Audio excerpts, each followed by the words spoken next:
This podcast contains spoilers, so listen at your own risk or call back after you've watched the movie. You know who you call. Leave a message. Maybe they'll call you back.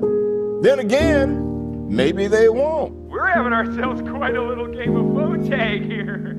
Ring, ring, ring. I usually get this guy's answering machine. I'll call you right back.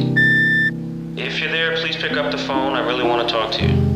I check my fucking messages every day when I come home from work. My answering machine, zero. I got a blinking light. All I have to do is pick up this phone right here, inform the cinema, and your plan's kaput. No, I ain't got no phone. I had to pull, because people calling all the time, and who needs the aggravation, right? Interruptions. Hey, Mo. How you doing? Just Sunday afternoon here. Working my ass off all day. Just got back from holidays in Spain. It was atrociously hot. I mean, just astoundingly hot. And we've got back home to Blighty. Also very hot. Got in fairly late last night. Flight was delayed and taxi was delayed. And now we're today just been like kind of resetting, hell of a lot of housework and stuff. So I'm just taking this little break now, this little opportunity to send you through a voice note about 28 years later, which I watched the other day in Spain. I went to the cinema a few days ago because the website had led me to believe that it was on at 11:30 on a Thursday in the morning. I was, oh, interesting. It's dropped a day early. Maybe it's like a Spanish thing, or maybe it's previews or something like that. Or, the way some movies open on a Wednesday and all that. Showed up at the cinema. Nope. That's tomorrow. Just incredibly misleading website, but kind of worked out serendipitously because Before Midnight, the great Linklater movie, was starting at that exact time. Hadn't seen that for, over 10 years whenever it initially came out. And so I checked that out instead, and it was the masterpiece I remember it to be. And then the next day, I managed to sneak away again to actually genuinely go see 28 years later. So every time I'm saying it, I'm like 28 days later or 28 weeks later. I just say, I say a random amount of time as the middle word. But no, it's 28 years later. So I knew you were watching it or had watched it. We're going to watch it soon. I think I saw it Friday. You saw it Saturday. Whenever there's a new release in a big franchise or any kind of existing franchise, and we talk about it, we've always got this disconnect between us where you've, generally speaking, gone back and watched the other films in the franchise. So you're like as primed as you could possibly be for going to see the movie. And I'm like, I saw 28 days later when it came out. I believe I saw it on its DVD release because I remember watching it again straight afterwards with director's commentary, and there might have been multiple commentaries in the track. So I kind of have this like very concentrated, saw it like 2 or 3 times upon its release, or at least its home movie release. Don't think I saw it in the cinema. And then 28 weeks later, I saw in the cinema when it came out, but I don't think I've revisited either film. So yeah, we're going to be coming at this a little bit differently. I have memories of those films. I remember liking the beginning of 28 Days Later and disliking the third act in particular, and the sort of second act where it's less like Cillian Murphy wandering around in his own. It's more of a like bunch of characters on a adventure, thinking that was okay. It felt like a movie that kind of got worse over time. The beginning of 28 Weeks Later, I liked a lot. I think it's famous for being like one of the best things in the franchise, but I remember people in general disliked 28 Weeks Later overall, other than the intro, and I remember quite enjoying it. no, it hasn't stuck with me. I think Jeremy Renner's the star of it, and I can't picture him in it at all. So it goes to show how how little I remember of that movie. But anyway, I'm watching this movie now, basically, and there's no narrative reason to have seen the first two movies. I suppose the only thing you could take from the first two movies that's in any way relative is that it's a rage virus rather than a zombie, well, classic zombie, Romero type zombie situation. But that's actually like completely unrequired information. I think this movie 28 years later, whatever about the upcoming sequels, but specifically this movie, I think doesn't require you to have seen any of the movies. In fact, one could argue that it would benefit from having not seen any of the movies, because you'd less have this pointless kind of sense of a franchise in your head. But obviously on a kind of more meta level, like not within the movie, but more just like the narrative that exists in the media and the marketing of the movie and stuff like that. It's obviously Danny Boyle going back and Alex Garland going back to this property that they originated, decades ago, and was very iconic. And I don't know if I'd say influential, but maybe probably more influential on terms of like making a big genre epic on like zero money, than it was influential in terms of like the zombie thing. I feel like was already, I think Resident Evil probably was the thing that like jump-started the modern zombie craze. I'm not really sure actually that maybe it was an important movie in terms of repopularizing zombies. Anyway, I guess it was somewhat, because it was, it's one of the most famous zombie movies of all time. I for the record, called 28 Days Later a zombie movie. I know that some people they're much more strict with. They're like, oh no, zombies have to be this or zombies have to be that. I was like, no.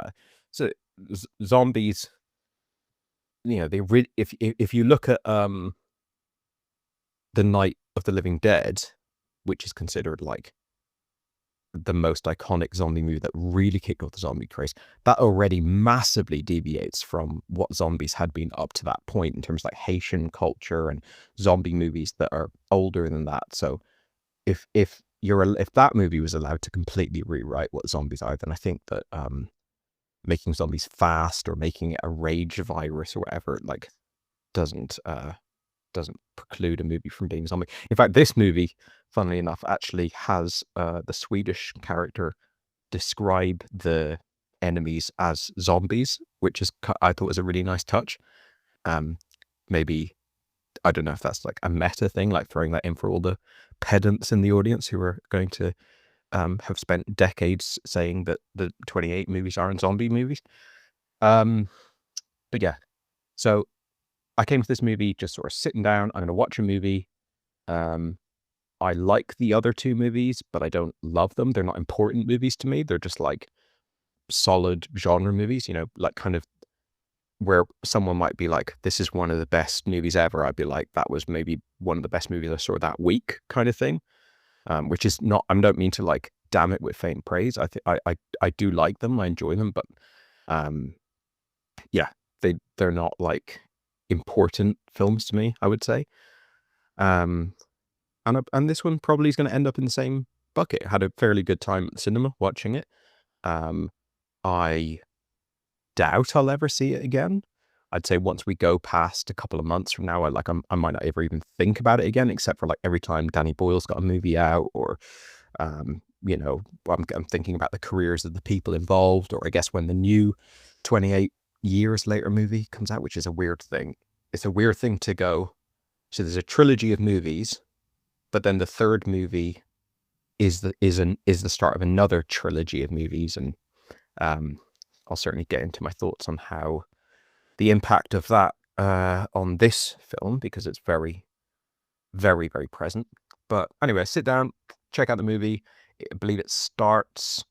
It's unclear to me exactly where it starts, but it looks like it's very, very early it might be before the beginning of 28 Days Later. 28 Days Later, of course, famously starts with the main character having missed the beginning of the zombie apocalypse. Or presumably the first 28 days of the zombie apocalypse. So this is 2.8 days later we start with. And, you know, there's just obviously the scene with the kids watching the Teletubbies and the zombies are coming. And this character, Jimmy, this little kid, runs out. He manages to get all of his friends killed, or that's probably inevitable. But then he runs to the church where his dad is. And, you know, I suppose there's no point beating around the bush. Like, I can't send you this voice note without getting into my difficult relationship with Alex Garland, who has already delivered a really good movie this year that we've talked about very recently in Warfare. And Warfare is it's definitely the Alex Garland project that I think is least hampered by Alex, like things that I struggle with him. It's not my favorite. There's things like Never Let Me Go, Ex Machina. Yeah, those are probably my favorites. There might be other ones I'm thinking of, but there's films that I really like Sunshine, but are like massively I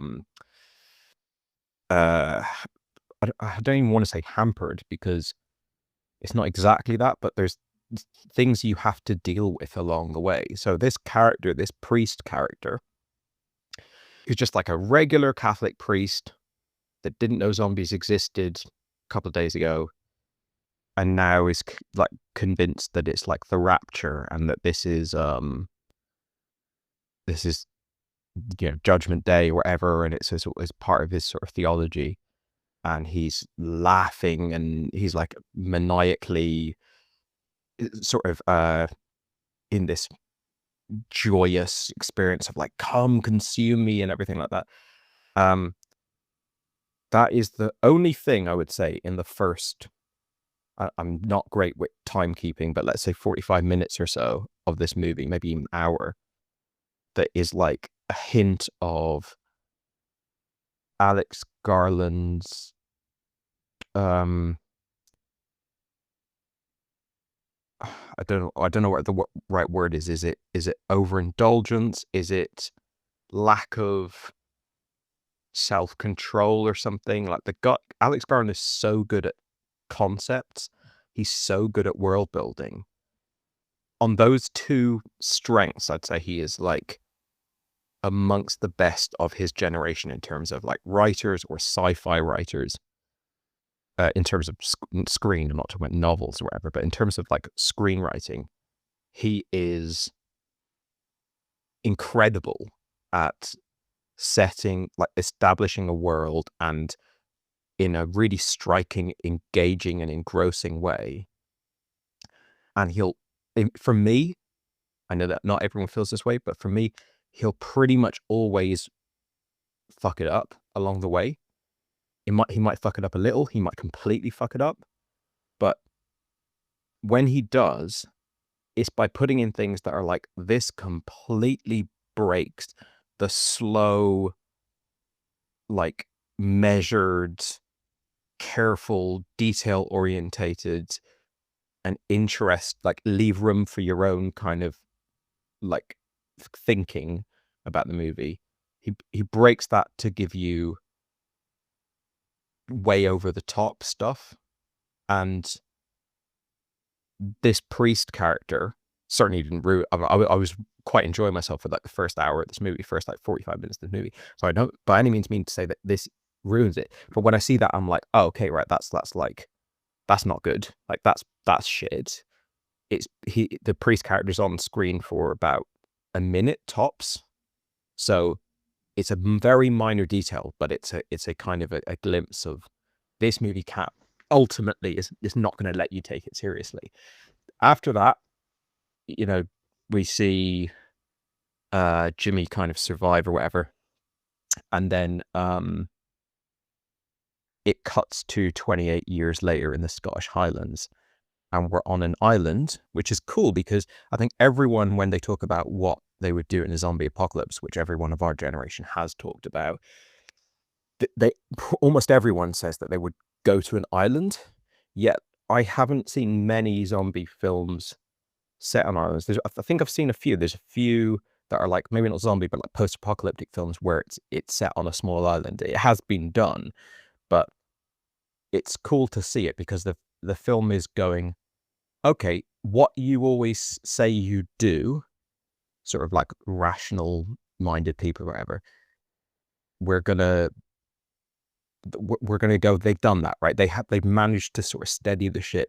They're taking precautions. They've built up a little society or a little situation that is like as good as you could reasonably do, and they're making it work.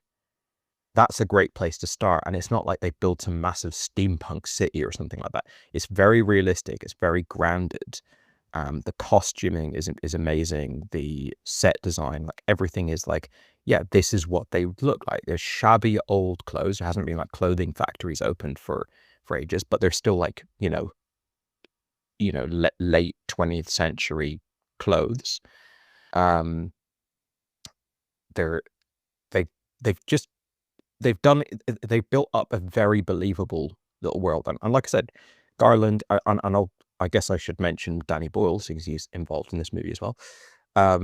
They've built up something that's really engaging visually and in the kind of exact details that make it up. Yeah, that it's very domestic. I love the comic The Walking Dead. It's one of my favorite comics.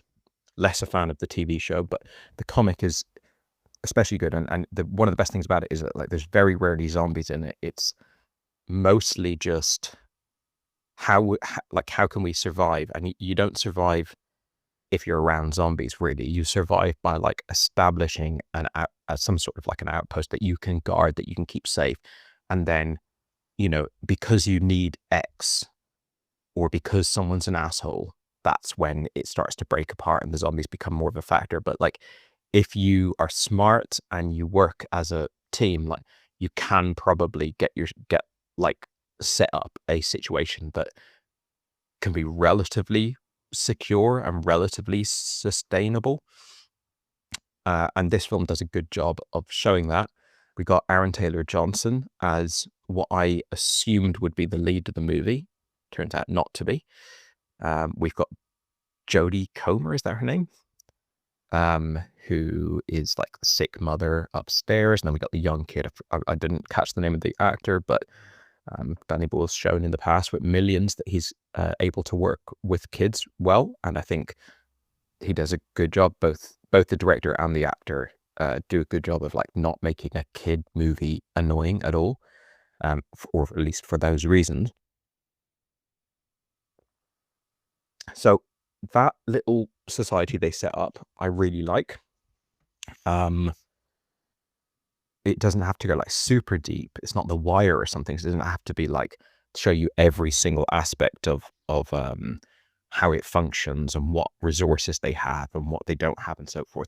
But it gave me enough to like really ground it. And I was like, got to a certain point of watching them just sort of like going about their little island life, where I was like, when they left, which they do fairly quickly, but when Aaron Taylor-Johnson and the kid leave for his sort of like, coming of age trip to the mainland, I was like, I guess this has to be a zombie movie. But then that trip to the mainland is really, really good. It has that thing that The Woman in Black has, where it's like a tidal road that you can cross at low tide but not at high tide. That was a nice little device. They go to the mainland. I really like how we're from rural Ireland, this kind of like scrub, not the dense forest, of course we don't have that, but like the just when they're walking through a field and it's just really tall kind of like rough grass with like weeds and shit like that. Like it's very familiar to me, a lot of the places that they're walking through. And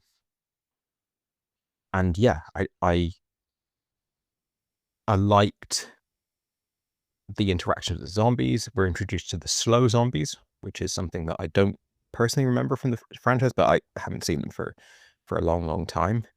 I liked the sort of father-son sort of teaching him how to like do what he's got to do. It felt a little bit like a sort of character drama, like, you know, sort of film recently, I think it was called Good Time, which is about like a young woman, I guess she's like probably like 18 or so, going camping with her dad and her dad's friend, and like kind of like hiking in the like some national park or something. Just had a bit of that sort of like, yes, there's zombies around, but we're also just sort of watching a family character drama of like coming of age father and son going off into the wild. And that's like, again, the first 45 minutes or an hour of this film I really liked, because it felt like I was watching something that wasn't just good because there were zombies in it, which is rarely going to make something good to me. I was watching something that was really good without the zombies. And I was having a really good time with it. I really like Aaron Taylor-Johnson. I was unfamiliar with the kid, but I thought he was very good. So you're kind of watching like strong performers all the time. Judy Comer, I know she's like really famous for that big TV show. I think it's Killing Eve. I watched the first episode of that, and I thought it wasn't for me at all. And then the movie stuff, I think I've only maybe seen The Bike Riders, so I'm just a bit unfamiliar with her, but she seems to be a good actress anyway. This part is not necessarily the best role for any actor to have, but it's a good range of actors. There's a few people that I didn't know that were playing more like just islanders, older actors as well, that seemed quite believable, and the whole thing is like quite unglamorous and pretty cool. I love the alphas, genuinely scary, like those alpha zombies on the horizon, standing, looking, waiting, screaming to like it does, like this movie maybe starts to break the iconic concept of what a zombie is, which is like mindless horde, like will not stop until, like, just a suffocating presence. This movie makes them seem a bit more like a evil tribe. It's like, what was that movie? The dude who made Brawl in Cell Block 99, his first movie. Is it Hacksaw Ridge? No, that's Mel Gibson's movie. What's it called? Bone Tomahawk, I think it's called. Like they're a little bit more like that, in that, yes, they're zombies, but as soon as you introduce a power hierarchy and strategy and like, you know, hold, go, like that kind of like alpha role, or like, you know, the pregnant one who bonds with, and the guy's trying to protect, like the alpha who wants to protect his mate, and like there's too much in this movie to preserve the idea that they're zombies in what we think of as zombies. So they end up just being like they're almost like a prehistoric cavemen type of force, which is okay. I'm not like the type of person who's like, you know, you have to make sure you preserve any element from a previous entry in the franchise being the same. Like, oh, they've ruined what, you know, this character. I say, no, if it gets good drama and it leads to good film, good storytelling, then I don't mind if they like massively deviate.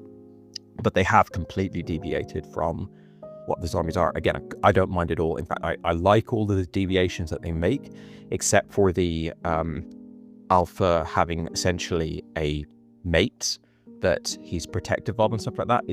That to me is like, it's a bit far, but it's also, it again leads to good moments. So I don't mind that. Hang on, I'm just gonna pause this for a second and jump back on. So yeah, the alphas are really scary. And I like, so we got the slow fat ones, we got the alphas, we got the regular zombies. I like that thing you see in video games a lot, but also in movies, where it's like, yes, it's a monster type, but there's variants of it. And they present different challenges. And that scene where they, for starters, like they go back to that farmhouse. This is when we get more Jimmy stuff. And I know we both hate this, where you're watching a movie, and as you're watching it, you realize you're not really watching a movie, you're watching an episode of a bigger thing. Jimmy is practically the main character of this movie. He's not even fucking in it, or he's barely in it.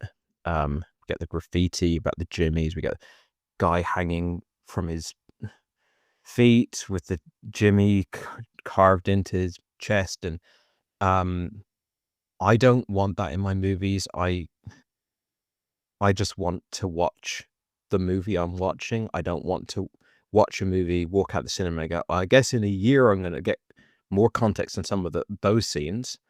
It's not my bag, but it's also what's led to the most successful films of our time, the MCU. So people like it. I get that. And it's just a difference of opinion there. But anyway, once they get up into the loft in that farmhouse, I mean, they're running away from the zombies. For starters, they run down like a forest corridor, and they're having to like turn, shoot a few, then run, then turn into defense and get them there. That's brilliant. I think Danny Boyle's done a fantastic job with the horror action in this film. And they get up into the loft, and I buy that as like a safe space because there's no like ladder up to it. And this film generally doesn't ask me to go, okay, all right, I'll just accept that the zombies wouldn't go in there. Like it's all quite direct, because a zombie movie isn't like, you're not dealing with it's not Scream or something. We're dealing with someone who's like on a revenge plot, and who's got like socially has got a lot to lose if they get exposed, or like you're dealing with, it's basically a rabid animal.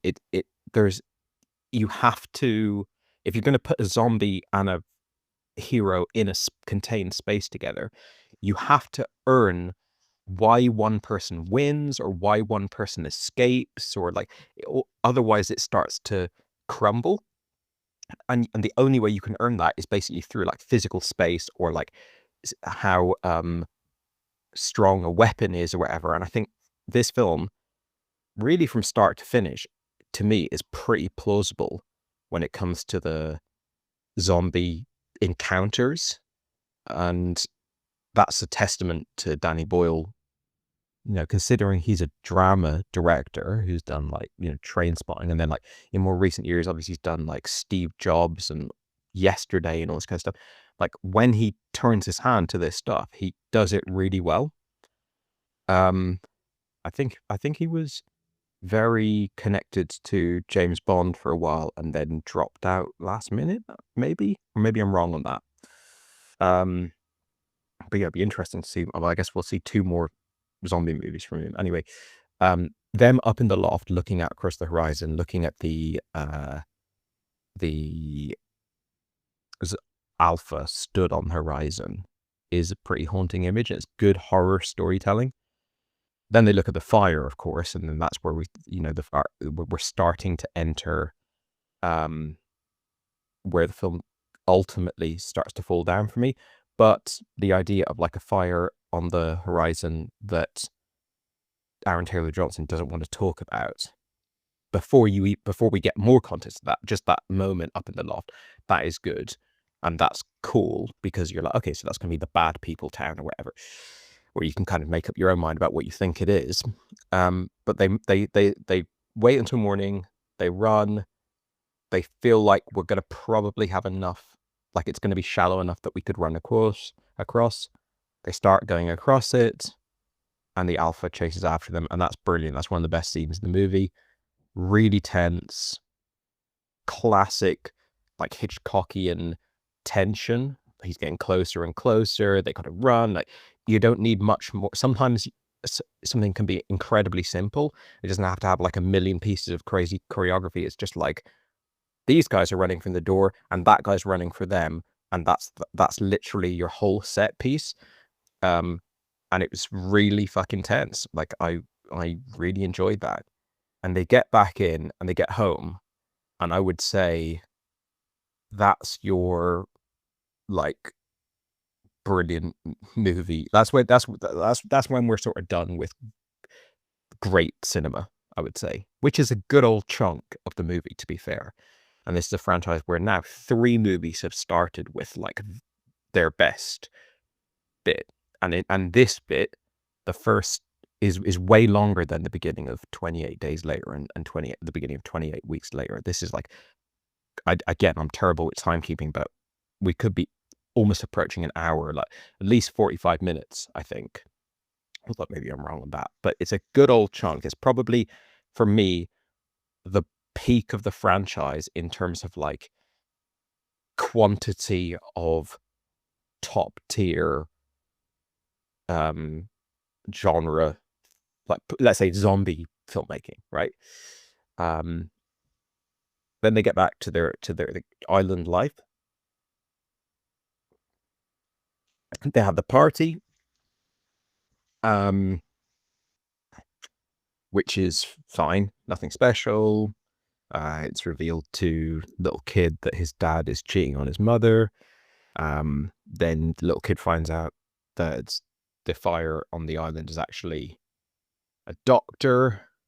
We're getting in. We're starting to build up. Okay, what's the next act of the movie going to be about at this point? This is sort of like catalyst for what's going to be next. And as I'm getting this information, I'm like, okay, I guess there's got to be a mission out there that's going to draw them out. Fair enough.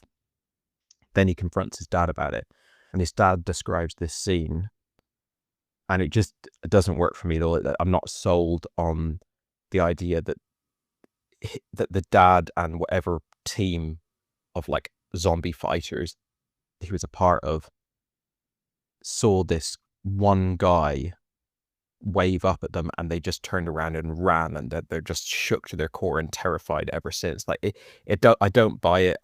It doesn't, like, I'm not saying there's nothing to it. Of course, he has like millions of bodies lined up, and it's like, that's a kind of scary image, but like, why are you as a fucking team so terrified that him on his own, what is he going to do? Like, can take you all down or something? It's just stupid to me. I think that Ray Fiennes character, who I knew was going to be Ray Fiennes because I'd seen the like poster or whatever, I knew he was in the movie. It's just so camp and stupid. And zombie movies have like big things, like there's that character in The Walking Dead, it's called like the Warden or something, or the Governor maybe, who's very big and very twisted, and it's a good thing. Like, it's a positive value add to that series. But in this case, they build him up and they just there's nothing to him anyway. But we'll get into that in a minute. But once we get into that, it's like, okay, so you've gone from super grounded realistic drama to mythological characters. Okay, you've anteed up massively. I hope you can deliver on this, but it's not where I want the movie to go, but hopefully you can deliver on it. Young dude, has a big fight with his dad and heads out into the wilderness with his mother, sets the fire, fair enough, goes to the mainland. The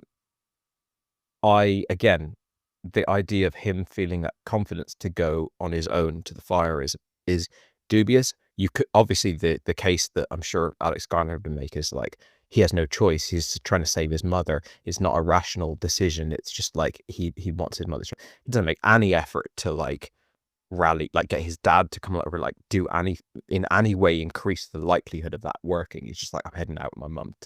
Fair enough. I like the delirious character of Judy Comer a bit. Like, I like that kind of thing. If she thinks it's her dad, and she's like, you know, you can't go to the mainland, but then like, oh, you're off to school. Like, there's some good writing there. So they head out. As they're on their travels, we get this scene out of nowhere of like a SWAT team. Now we know that there is quarantine patrols. We established that early in the movie, but we're dropped straight into this fairly boring action scene where no character in particular is established. It's not like that action scene serves to establish the Swedish guy as a character or something. I don't think we even see him escape. It's just like a completely isolated, tonally incoherent, like it doesn't at all fit in with what we've seen, the pacing of the movie or anything. It's just like action scene. Hasn't been a while since there's been an action scene. And you can kind of assume that it's going to somehow connect with the movie. And soon after it does, when we get this Swedish like Navy SEAL or whatever he is, save their life and sort of team up with them. And he's a good actor and he's a good character, but I just feel like the way that they threw in that scene was like, again, this movie's starting to unravel a bit. We're starting to lose control of like the tight, immersive, real life, boots on the ground character thing. It's like now we're getting a bit more into like just standard sci-fi action movie fare of a bit of a mess. He's with them for a little while. As soon as any threat emerges, he gets killed.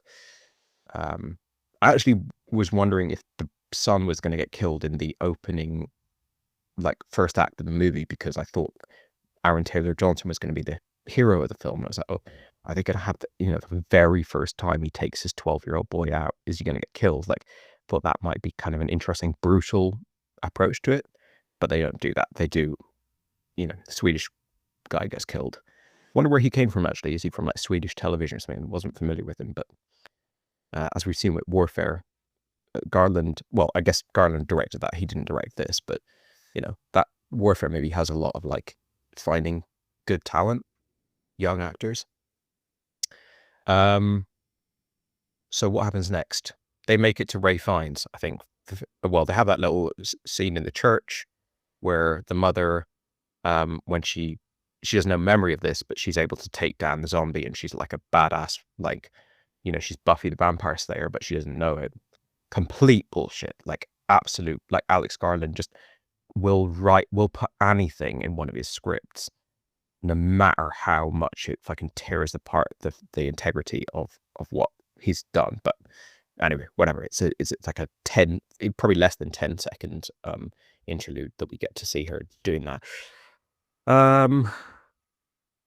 Then they make it to iodine covered Ray Fiennes, who's been building this giant graveyard, catacomb style graveyard of bones, perfect, pristine, fake looking, impossible for one person to make giant towers of just uber fake looking bones as a sort of, I don't know, what is it? It's a memorandum. It's a monument to those that died. What can I say? I mean, it almost speaks for itself as a character, as an idea, as a betrayal of the grounded realism of the first movie. It is frankly awful from as soon as he's introduced with his blow darts and his what's the agenda for him? And like, he can stop zombies from attacking, but he doesn't kill them. Like, they don't kill Samson, the alpha, even when he's just sort of stood there, and they're like, we better get away before he comes to again, or we could kill him, right? I mean, it's just silly, like YA novel fantasy bullshit, that whole character, and such a boring, such a completely nothingy delivery on the promise, which was even a bad promise I didn't want, but still the promise of him being like the ultimate twisted psychopath. He's just nothing. He's just like, he's literally he's Ray Fiennes. Like, he's literally Ray Fiennes. I don't think it's not like he's doing some like performance or something. If you see Ray Fiennes in an interview, he's just like a Shakespearean polite gentleman type character. That's just what he is in this movie. So so much for Aaron Taylor Johnson spending 20 years of his life absolutely terrified of this guy. They talk to him. He feels Jodie Comer's breasts and has a bit of a glance at her, a little bit of a brief conversation, then sits them down. And this is information he's not just giving to the kid, he's giving this information to both Jodie Comer and the kid. And he goes like, I think you might have cancer. She's perfectly healthy. She's been walking for days. Like, she's as healthy as I am in terms of like her ability to like go on a fucking days long walk through the wilderness.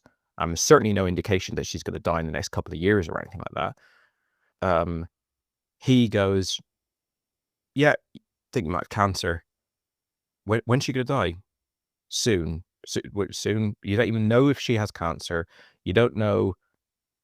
It's not like she's like lying there, she can't move or something like that. Okay, she's in pain, but she's got certainly enough time to like live out, maybe a few years, put her affairs in order, say goodbye to people or something. But she they blow dart the kid. What happens is Ray Fiennes walks off to the sidelines. This is not something he has pre-arranged with Jodie Comer. She doesn't know this information until he tells it to her in this scene. He walks off, he blow darts the kid, which doesn't make him unconscious. Jodie Comer's like, yeah, I thought that would be what we'd be doing at this point. She stands up, walks off with him. He kills her. Now, I think a movie can absolutely have like euthanasia as a concept in a zombie movie or something like that. But she didn't even fucking say goodbye to her kid or her husband, who she doesn't know is cheating on her. She doesn't live. She doesn't even make the decision to be killed by Ray Fiennes. Like, she's only found out that she maybe has cancer like 12 seconds ago, and she's like, yeah, we're doing the blow dart thing, and just walks off with her. He comes back holding her fucking skull. Like, absolute insanity. What a fucking stupid 20-minute interlude to put into this movie. Brings it back to the kids, like, kind of sucks, but I guess what else was going to happen at this time?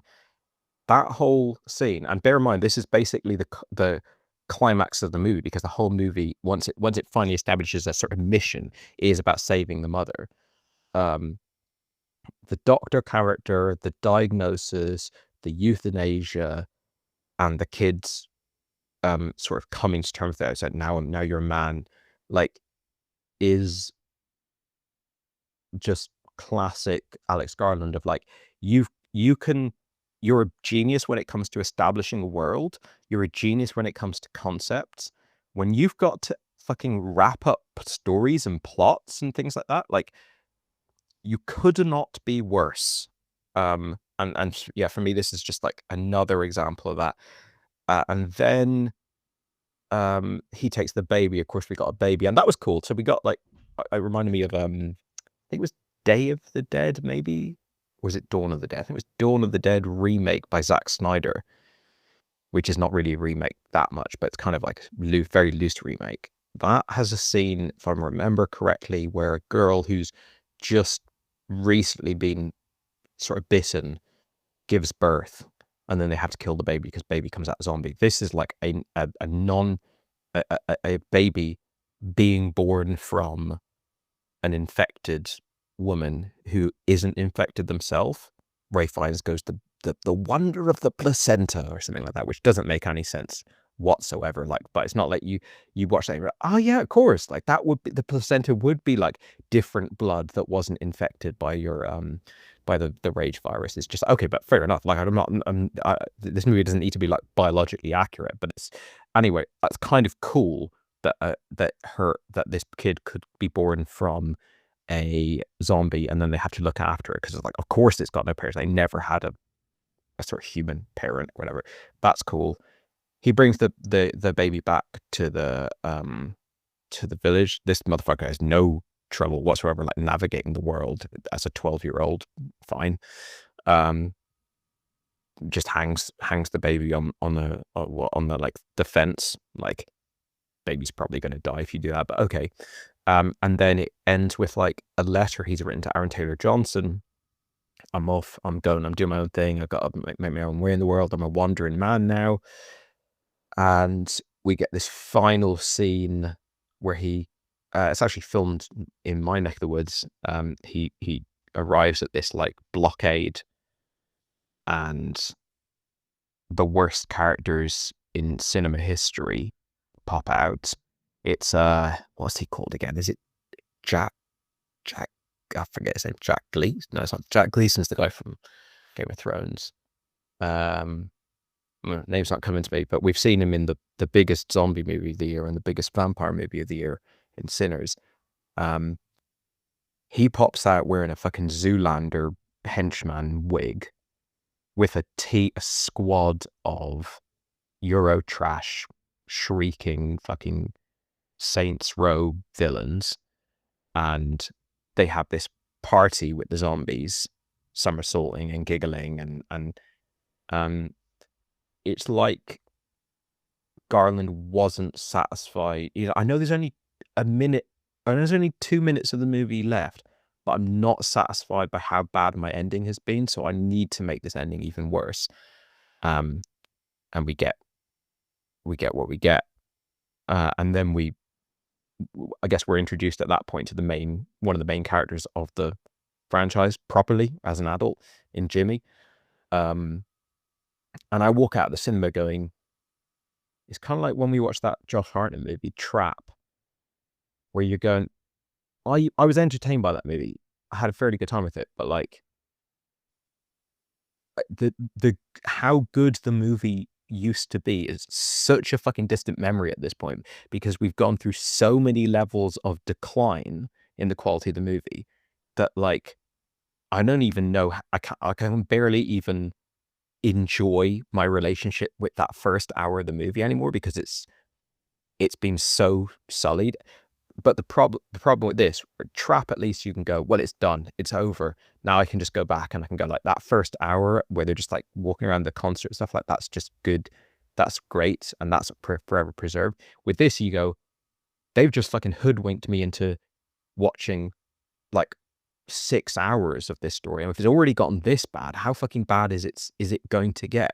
It's almost like we've watched, you know, season 1 of a show where the pilot was amazing and the second and third episode were still like pretty engaging. And you get to the end of season 1 and it's gotten pretty bad, and you're like, do I keep going? It had good stuff early in it, and I'm sure the trailer for the next like season is going to be good, but like if they're really not making me confident about where this is going,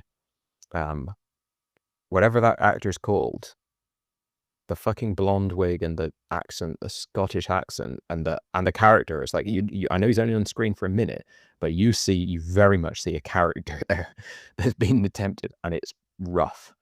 One thing I didn't mention that I did like was the use of stock footage and archival footage and old movies, old like Arthurian movies and stuff like that.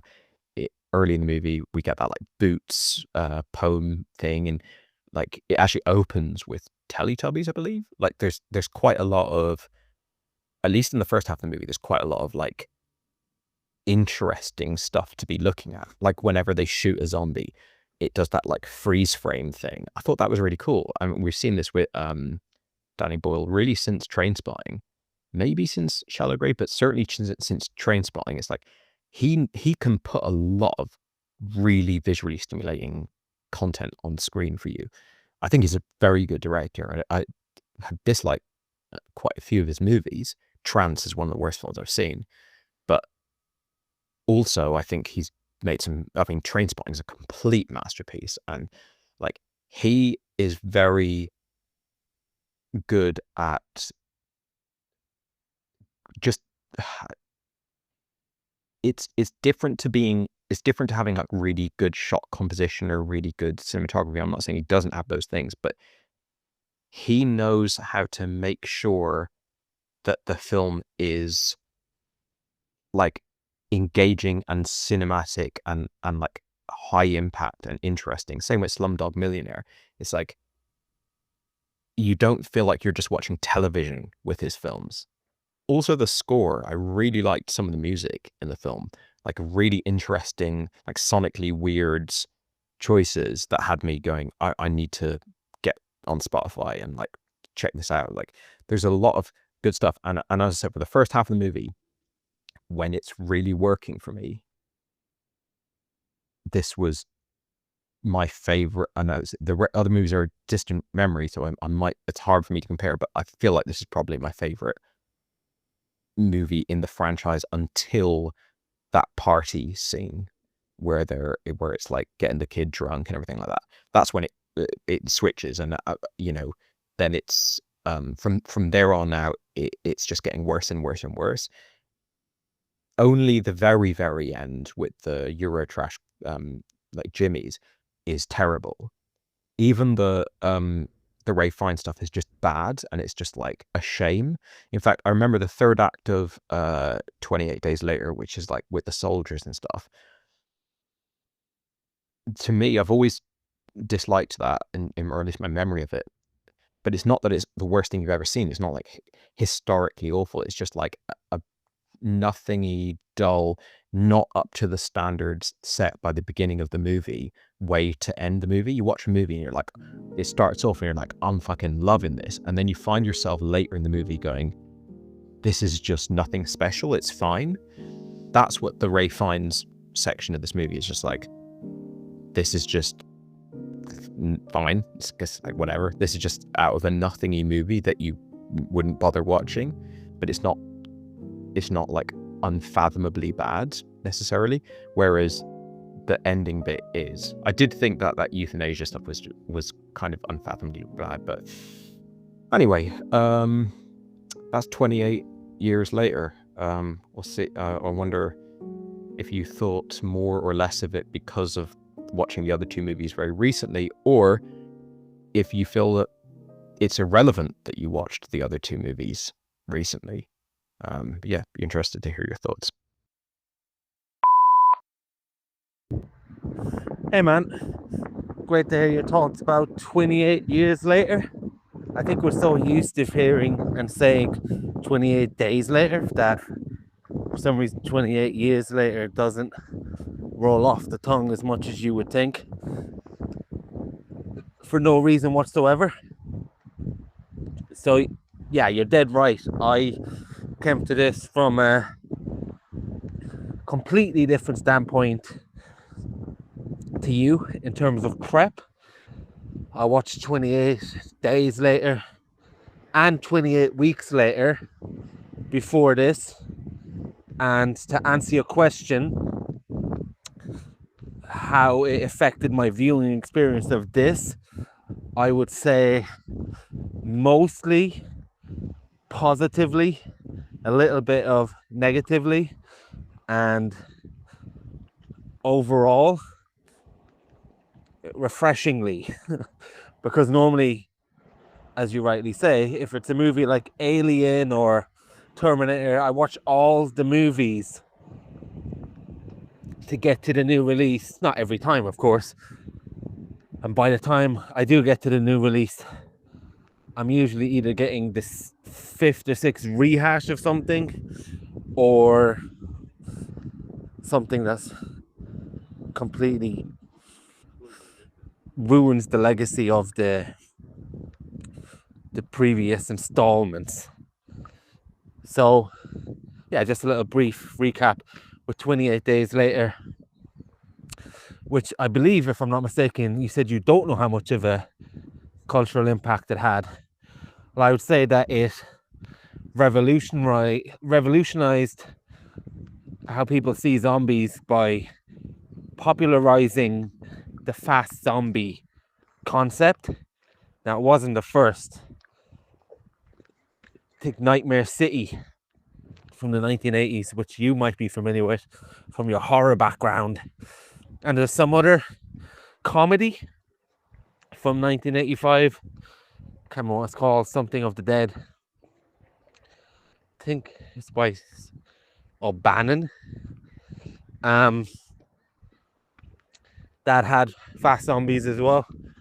But in terms of this type of fast zombie in a serious movie and basically following the zombie tropes to a T, it revolutionized cinema really in that way. And I guess from a standpoint of independent and budget filmmaking, for a budget of 6 million or whatever, is how they managed to shoot those scenes in London with Cillian Murphy early on. Was amazing to get that level of apocalyptic doom without having permits, without having permission. I think they used models to stop traffic for a few minutes in order to get those shots. It's pretty revolutionary, I would imagine, as well. But certainly just in how zombies were depicted and how it breathed fresh life into a dead genre of zombie fucking corpses by actually not making them dead, I suppose. It is a big deal. Yeah, I will say, looking back at 28 days later, now that looks like shit. It really looks like shit at times. Some of the things they shot on in some of the scenes, it's absolutely fucking unbelievably bad because of the digital that they used. But I guess what they got with that was being able to set up a shot and film an empty street by Westminster in about 2 minutes, you know. So it was, I guess they had to commit to that technique after that. And 28 weeks later, didn't really like the first time. Still got a lot of problems. The plot, the motivation, and things like that. But the opening scene, as you rightly identified, despite not seeing it for a long time, is brilliant.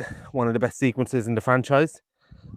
And it, maybe say, sows the seeds in this movie for imperfect characters, because, which I had totally forgot, in the 28 weeks later, Robert Carlyle abandons his wife. I mean, she makes a stupid decision to save a kid that's not even hers and box herself in a room, but he abandons her, which is pretty great to have a cowardly character, but a very understandable cowardly and a panic in the moment. I was watching that with my partner, and she said, would you leave me in that moment? Would you leave me in an apocalypse? And I said, if you follow my instructions, I would never fucking leave you. But if you're risking your life, therefore risking my life, therefore risking our family, that is in another place, as the characters in that movie, if you're risking all that for a stupid decision to box yourself in a room with a kid, tactically inept, and expecting me to die with you, I'm going to leave you behind, because you haven't prioritized us. You've prioritized a random kid. So it's a little insight into the Andy household and apocalyptic talk that movie spawned. And yeah, that's just a fun adventure movie. Got a lot of people that will help in Cinematrix. Rose Byrne, Idris Elba, Jeremy Renner. So many people I forgot were in that movie. And yeah, it's got a lot going for it in terms of just a pure genre good time. It's not revolutionary. It doesn't reinvent the wheel. It's got fantastic action. It's a brilliant horror movie, I would say. And Whereas 28 Days Later has that opening that's mesmerizing. It still holds up despite the shitty camera. That movie, as you said, continues to get worse and worse. And even though I had a lot more of a good time with the soldiers, because I was expecting it this time, and it's very stylized, it's pretty cool. It's like a 90s fucking rock video. Like, it's like something the Smashing Pumpkins would do as a music video in the final showdown with Cillian Murphy, a bike courier going around outsmarting a highly tactical regiment of Danish army. If you can buy that, then by kind of tapping into his inner rage. So I had a better time with it, but don't know what it is about zombie movies that they have to have the same tropes. There has to be a military faction who are just a bit fucking crazy, or there has to be a cult. These are the tropes I do not like about zombie movies. And when 28 Years Later started, I was introduced to a lot of elements and a lot of world building and a lot of imagination that I hadn't seen before in a zombie movie that really got me on board early. Now, the opening scene where these zombies come in and kill this family, while presumably that's the young Jimmy who runs away, and then his dad, you mentioned he's a Catholic priest. I don't think he can be a Catholic priest if it's his son, presuming he is his son, or just like the local fucking priest, I don't know. That scene is really dodgy. I turned to my partner in the cinema and said, is this somebody making a movie of what happens in 28 Days Later? Because it was so off. It was so camp. It was so through the lens of a parody. Do you know, like in Scream when they do Stab, and it's that type of thing. It felt like the Stab version of 28 Days Later. It's just ridiculous. And then I was okay with it because I genuinely thought that was a video that somebody made off the island, because the UK is quarantined, and although at the end of 28 weeks later the infected get to France, it seemed they've either ignored that or they have managed to keep that invasion under control. So I just presumed that the island is quarantined from very early on. I presumed that this is a video or a movie that someone's made of 28 Days Later events. And then at the end of it, we get a text that says 28, like how many millions, I can't remember. There's a text after that opening scene that made me think, oh, this is like when people do a movie and they have a text about what really happened at the end. And so it almost bolstered my theory, and I just forgot about that weird scene early on, and it came back to bite me because clearly I was fucking wrong about that. But it just allowed me to get over that and just completely, really just erase it from my mind. And yeah, the opening scenes and the world building in this are fantastic. I absolutely loved every minute of this early on. It reminded me of a game I played called Days Gone, and apparently 28 Days Later came about from Alex Garland playing Resident Evil 2 or Resident Evil 1, I can't remember which, and he was just talking about how slow zombies are so overdone.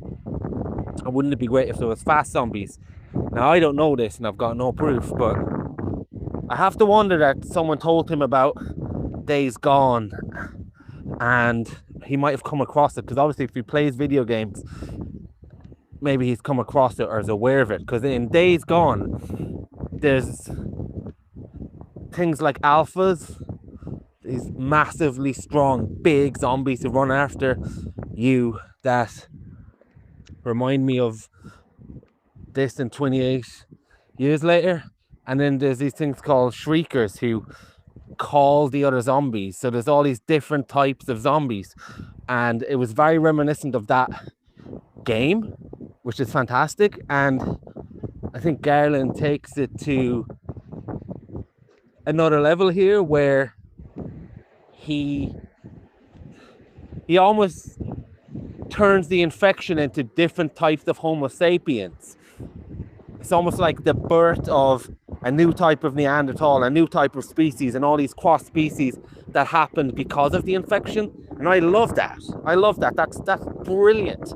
We got those slow, overweight ones who live off shrubs and that as well. So they do eat humans, but they also live off different things in the ground, which again happens in Days Gone, which really answers the question, why don't the zombies die? I remember when I was playing Days Gone, it's not done in a cutscene or anything, but if you observe the zombies, you see them around watering holes and you see them just scooping up something from the grass. And to my shock and horror, I realized that they don't need humans. They can eat off the land. And this is implemented in this movie as well, where you realize these people aren't going anywhere now because they don't actually need humans to survive. And that's great. And this is where, and you asked me, where something feels like an episode of a TV show. I was just talking about this with a buddy of mine. We're talking about the films that came out 2006, 2007.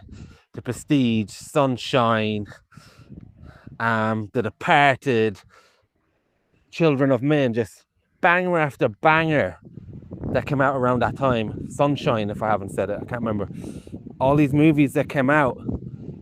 And then Iron Man came out in 2008 and changed the landscape of cinema and the franchise of everything. And if you think about it, how Christopher Nolan does it, he does one story, self-contained, and then he builds on the next story. He didn't turn Batman Begins, Dark Knight, and Dark Knight Rises into a 3-part movie set apart 3 movies. He made 3 movies that just continue the same character and story, and it's not really a continuation. Serialization does not work in movies, as far as I'm concerned. Like when you're trying to continue this story, it only worked in Lord of the Rings, I suppose. So there's a scenario where these Marvel movies don't fucking happen, and we don't have to worry about with expanding something. And in that universe, we get a 5 out of 5 movie here. We get a movie about a town, a village actually, or maybe it is a town, on an island. And the whole movie is a boy coming of age on his first hunting trip in a 28 years after infected England. And that movie is fantastic. That movie is almost like Apocalypto. That is a movie where the first 45 to an hour, which is amazing. I don't know how long it is that we get that whole amount for, and I'm totally with you. Where I remember reading beforehand that it was 1 hour 55 minutes, and through all those scenes where we get the alphas on the hilltop, we see the herds of deer, we see all these scenes. It's almost like a new David Attenborough documentary in the most fucked up, bizarre world. And you know, we've got bow and arrows. It feels very primitive, but it's after the fact, a little bit like the Planet of the Apes model, which is great. And Again, I, like you, presumed that Aaron Taylor-Johnson was the main character in this, and the boy does well, and I like their relationship. I like the scenes in the house when they're climbing on top. I love all that. I remember thinking, God, it's only going to be an hour 55 minutes of this movie. I'm just a big one a few times where I wish it was longer, because I'm just loving this world. And you mentioned it reminded you a little bit of Good Time. I think you misspoke, because I tried to look up that movie after you said it, and I think it's The Good One or something like that, presumably, that I have the right movie. It's not Good Time with that girl with her dad and hiking around. It doesn't exist under that name of Good Time. So yeah, it's just, like you said, it's a world that happens to have zombies, and everything's changed and evolved because of that. And that's the most interesting part of a zombie movie sequel, because obviously you've done the horror 28 Days Later, but you've kind of done a rehash of the same story in many ways better in 28 Weeks Later, in its entirety, I mean. But you're going to have to do something totally different for this one, and make it not about the zombies.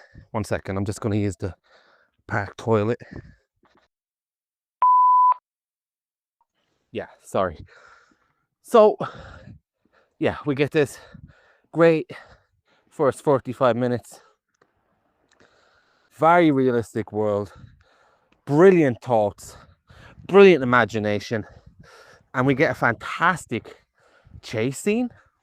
And like you said, which I fully agree with, sometimes it just has to be somebody chasing after someone else. It doesn't need to be all, bells and whistles. You have an alpha who already looks fucking scary, already established that one shot won't take them down, already established that they're much smarter. You got one of them chasing after you, that's all you need. And then we got this great device of the tide being up and the tide being down in that island, and you have a chase sequence for the ages where this guy is chasing after Aaron Taylor-Johnson and the kid actor. And funnily enough, the infected in this reminded me very much of how the Titans in Attack on Titan run after people, especially because they're naked as well. And I have to imagine as well that might have been an influence. And we get this great sequence where they're running across water, it's pitch black, and then we get this beautiful image of the sky and the stars and everything like that. They didn't add on anything extra in terms of the conception of the scene where they're getting chased, but they did find ways to add other levels of things that are happening and other layers upon layers on this. We got the sound of the splashing, we got the complete darkness, and the camera zooms out just to show this beautiful scene on top of this horribleness. Loved all that.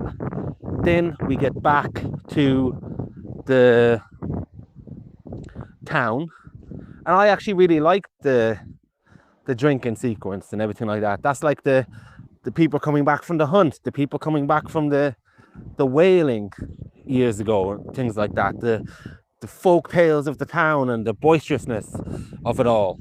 I really enjoyed that. And again, continuing the trope in some of these movies of imperfect males, the Aaron Taylor-Johnson character is a bit of a piece of his shit, cheating on his wife. He's got an illness, and at a certain point I'm thinking, okay, well, and I had seen a still from Ralph Fiennes in the promotion for this, and I presumed he was a cult leader. I'm thinking, okay, well, where is the story? What are we doing here? What are we doing now? There's got to be a bit of time left. What are we going to do here? And what we get is a lesser version of the first trip. So the first trip is a boy hunting with his father, coming of age, like people would hunt the mammoths or saber-toothed tiger or whatnot. Then we have a plot now where the kid is going out and about with his mother, who there's something wrong with her. And the way they played what the mother's illness is, and I'm still not 100% convinced, but no body, no death is what I go under. And we didn't see no body. But there's anything after that opening 45 minutes, it's such a shit show that I don't know what to think. Why have somebody... It's just, they alluded to the fact that she might be infected. And maybe it's because I saw 28 weeks later where there were some people who could be infected and immune. But I don't know. Maybe this is the problem with an episode of something. An episode of a fucking movie. I don't know. Maybe, okay, there's one version where he's bringing her down on a lesser version of this trip, where there's a weird inserted scene of these soldiers. And that's kind of a scene that you would see in a video game. Video games are kind of clunky sometimes where they drop in these scenes.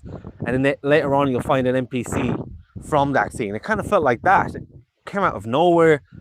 It felt like a panel from a comic that maybe shouldn't have been included. But I didn't mind the Swedish guy. I knew he wasn't going to be around for very long. And then I'm much less interested in this trip to the first trip, and I don't really buy it either. And then I also don't buy the Aaron Taylor Johnson exactly like you, where he said, oh yeah, we don't mind braving the alphas, we don't mind braving all these hordes of zombies, but I'll tell you what I don't like: one man waving at me friendly. We're like, oh, I don't want none of that. Like, I don't want none of that. Like, give me the alphas, give me the hordes of fucking zombies. But if there's a guy waving over with some fucking bones, yeah, it's like, let's not. We don't want anything to do with him. Even though his dad knows, like Aaron Taylor Johnson's dad, or the granddad of the boy anyway, even though he knows, oh, that's Doctor whatever. I didn't think he was still burning things like that. Like, so it's not like it's some stranger. It's some guy that used to be a doctor. They already know that fucking piece of information. And then again, the mother, she manages to rip her head off one of those slow zombies, those overweight zombies. And then I'm thinking, okay, so does she have this gift of rage? And this is my problem. Just give me a movie, man. I paid for a movie, not a pause that I have to wait until next January to continue on. So we get Ralph Fiennes eventually showing up, and he's a massive letdown for his Latin phrase. Well, I can't remember what he was saying, but it was Maximo More. He says it again like it's the most insightful thing ever. Death comes to us all. Maximum More. Okay, and like you said, this whole scene where he's just like sneaking off into the corner with his fucking blow dart, big bone temples that he's managed to construct, despite infected have been out there, and his infinite supply of iodine. And this is the problem. You've created a world that's so believable, you can't put in stuff that's ridiculous. And here's the thing. They could have covered this, because the film has such a distinct visual style early on, where they have the old movies, the old scenes of war, all these things from the real world flickered in, and they abandoned that visual concept. But what you could have done, which would have covered a lot of this fucking shit, is you could have cut to witch doctors and historical pictures of all these type of people who lived in the Amazon and lived in these remote locations that were able to do these fantastic things. I wouldn't totally buy it, but I would fucking get swept away in it enough not to question it. So when Ralph Fiennes shows up on screen with his bone temples, you could have intercut some more footage historically of motifs that he's meant to represent, and it would have felt a lot all right. So then we get this Christmas tree decoration putting a skull on top of the fucking Christmas tree of skulls, maximum mori. And I'm thinking, okay, so it's either a big anticlimax that despite she's able to rip a head off of a slow zombie, despite their suggestion that there's some type of rage issues to her, despite the camera focusing to big massive pieces of steak near her bed, and there's this camera as well, like a blind spot, like she could attack you. There's all these little things. So either that was all a misdirection and it's just, I think you have cancer, you might not, so I'm gonna fucking kill you. And like you said, I guess there's a line dialogue where she's saying, well, I have been in pain, but you're not selling me on it. You're not selling me on it in the slightest. It's either that, or you haven't respected me as a viewer. You've absolutely subjected me to shit. And then it turns out in the next movie that she isn't dead, which I don't know why I'm paying cinema ticket for half a fucking story that I don't get an answer to. And it's not even a franchise in the sense that Marvel or all these franchises do. At least you get an ending where there's some boss that's beaten in this. And then you see Thanos in the post-credit screen. This is way worse than that. So the mother dies. There's a big fucking shiny skull. Then, yeah, I'm not even going to get into the baby stuff. The magic of the placenta. Okay. I don't know much about biology, so I guess I'm not going to question that. I feel like they were so fucking hell-bent on getting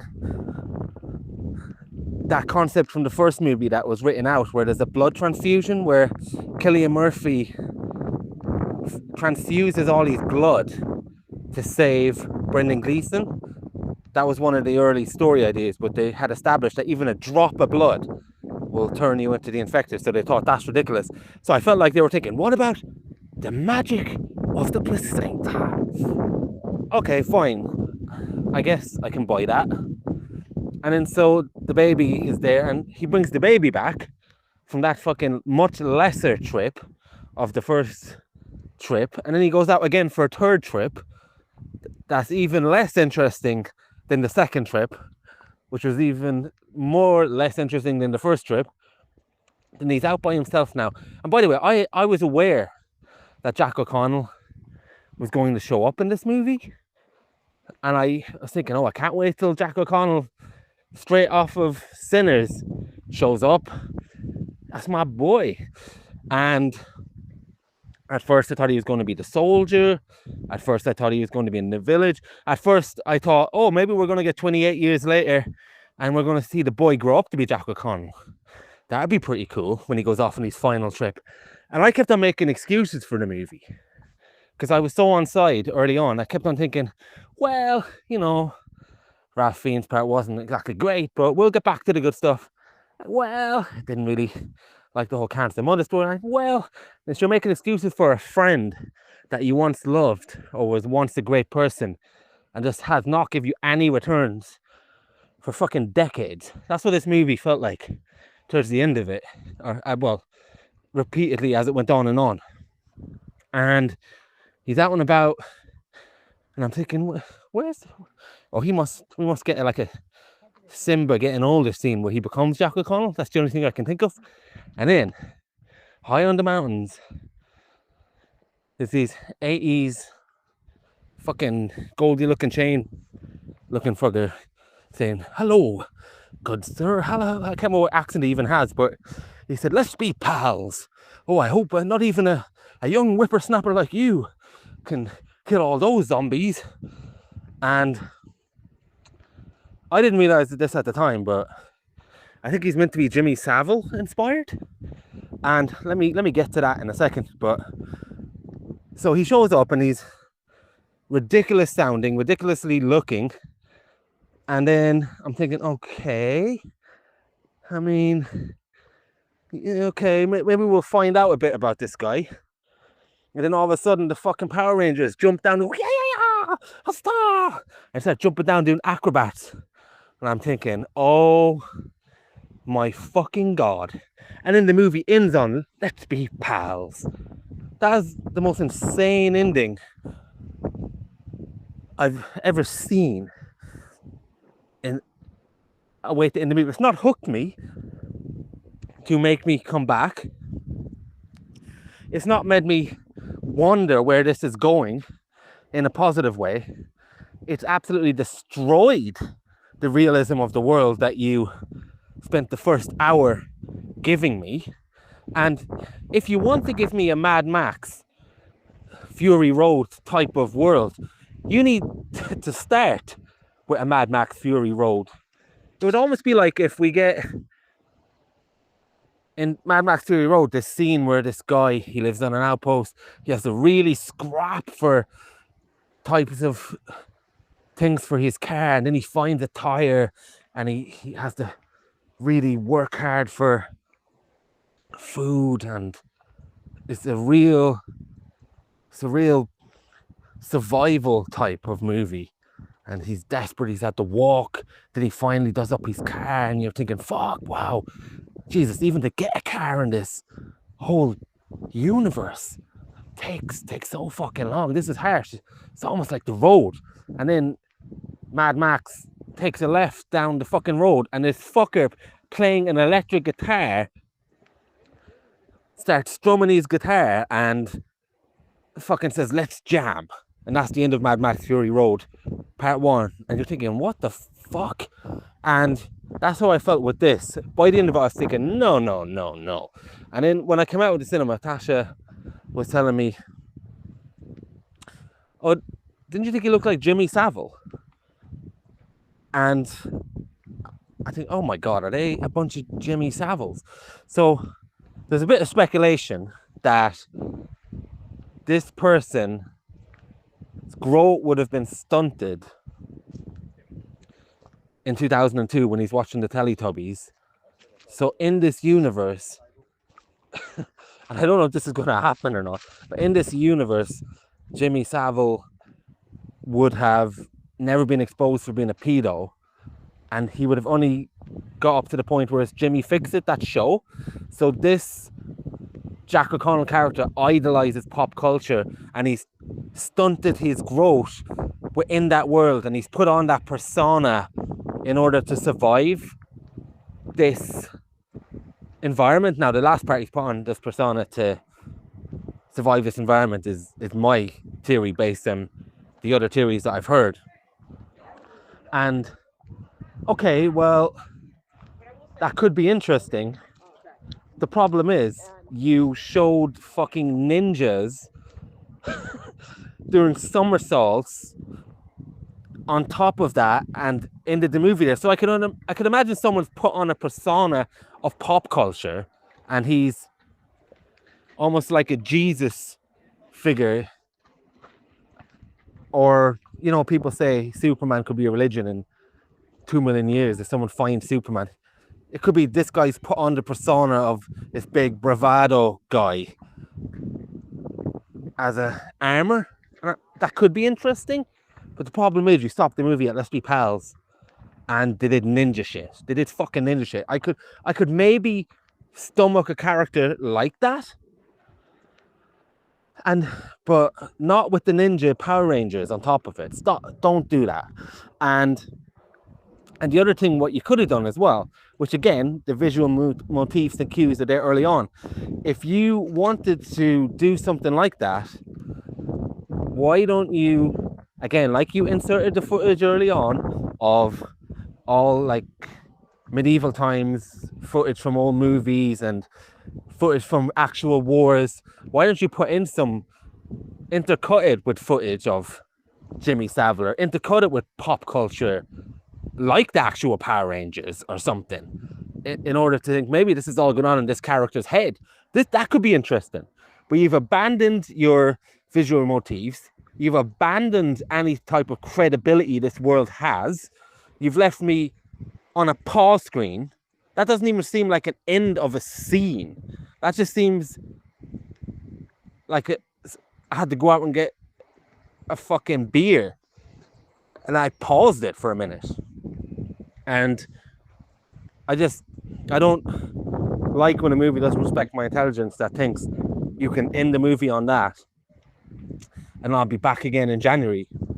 Now, I probably fucking will be back in January, actually, unfortunately, because I'm going to go to Jurassic Park next month, despite being absolutely unbelievably disappointed by the previous two.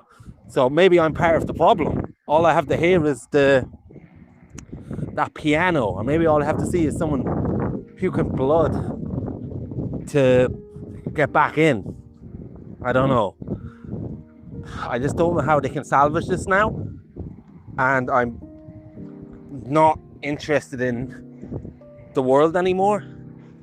And I don't even think it's Danny Boyle that's going to do the second one. I think it's going to be Nia DaCosta. He's a director I like, an up-and-coming director.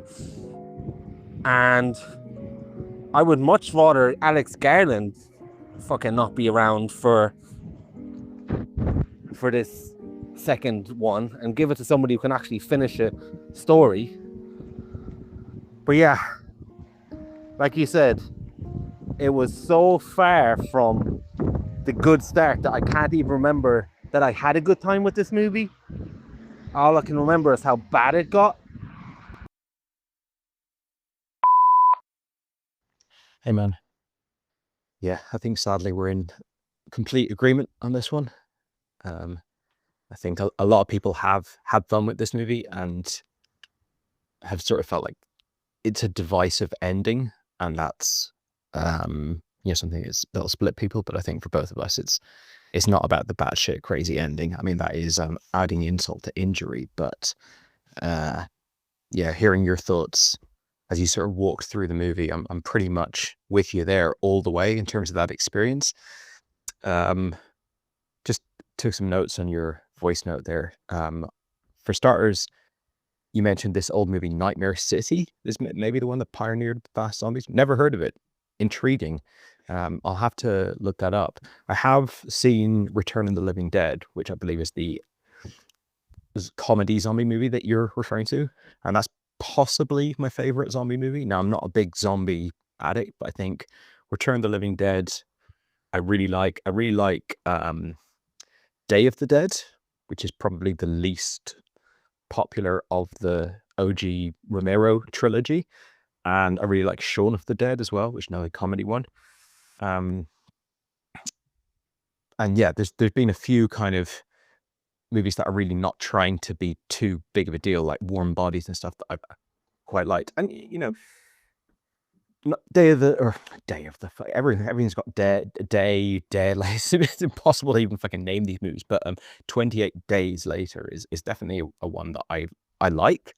But for me, it's just sullied by that ending, or it's not even an ending. It's sort of just like a third act of the movie. I think, if I remember correctly, it was a replacement for a different third act that they either shot or didn't shoot. I can't remember. But a lot of these movies, like you said, they feature some sort of cult or military faction. Day of the Dead is one that heavily features the military. In fact, the military kind of run through that trilogy, and I don't mind that. I mean, I also think there's ones. Was The Battery? Was that zombies? I feel like that one was more like regular people just kind of navigating the world. But I think once you try and expand it into a more involved story that isn't just purely surviving from zombies, you're naturally gonna get into like factions and stuff like that. And it sort of makes sense to me that there be like a military or paramilitary presence or if you've gone far enough into the future, like 28 years later, that there'll be like cults, or even just like, it doesn't have to be a cult, it could be just like a bad village or whatever. So I'm not necessarily averse to that.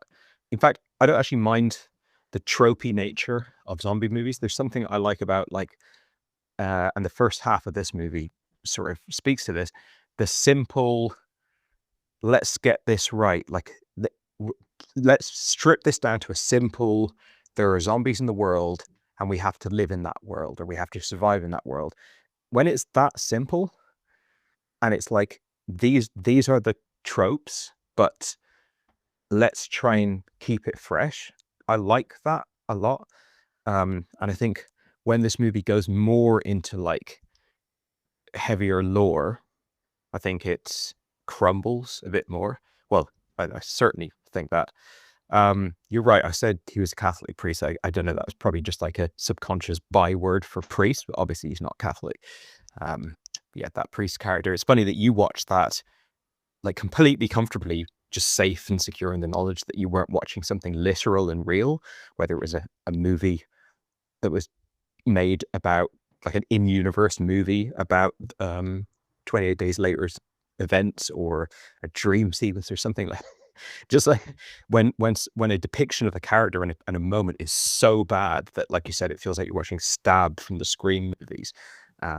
I didn't have that luxury. But as I said in my previous voice note, it's short-lived. That character's on screen for about a minute, and it's awful. But at that point, I didn't know I was going to get a good movie, so it just felt like, oh well, this is an awful scene. It's, you know, there's a good chance it's going to be an awful movie. It's you know, I've seen awful stuff from Garland and Boyle in the past, not in collaboration necessarily, but just in across their careers. So, you know, this is awful. What else is new? I'm sat down watching new release in the cinema. Awful is kind of the name of the game a lot of the time. But then after that point, the movie becomes excellent. So, and then, yeah, I probably forgot about that priest character. It was always in the back of my head. In fact, I thought that the young kid was probably going to be Aaron Taylor-Johnson, but it was never confirmed. I was waiting to see like crucifix around his neck. And, you know, it's a long time before you get that kind of payoff. You mentioned that the infection makes it to mainland Europe at the end of 28 weeks later. Correct me if I'm wrong. I think that's what you're saying.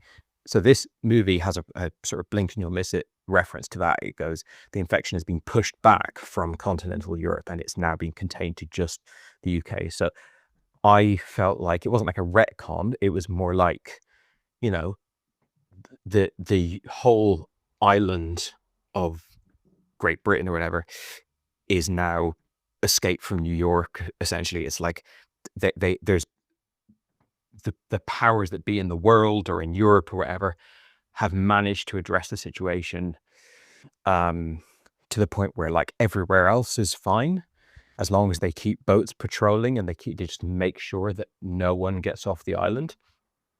And that's good. Like that kind of it makes sense. Certainly, unfortunately, we know this when you look at like contemporary politics. It makes sense that the human race or civilization would have absolutely no qualms about letting millions of uninfected people die or just like be doomed to remain on the island rather than risk going in for some sort of like rescue missions or anything like that. So those people would have to then, like, this is your life, this is it forever. Like you're just going to have to see out your remaining days on this island.